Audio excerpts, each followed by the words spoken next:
Another way to insert different type of box, insert then symbol, more symbols,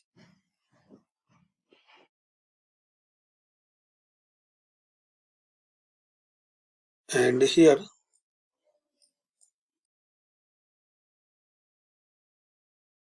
in the font select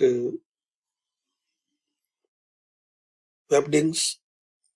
Now here select windings,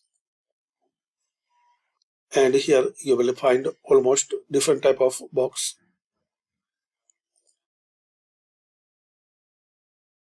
You can access this box by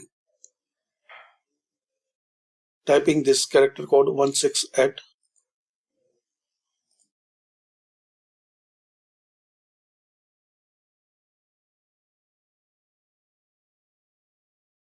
This type of box.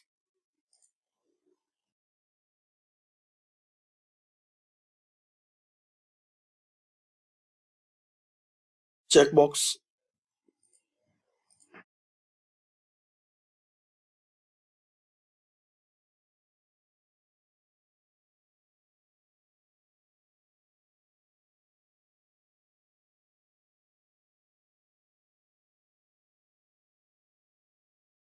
So thanks for watching. Comment this video useful for you.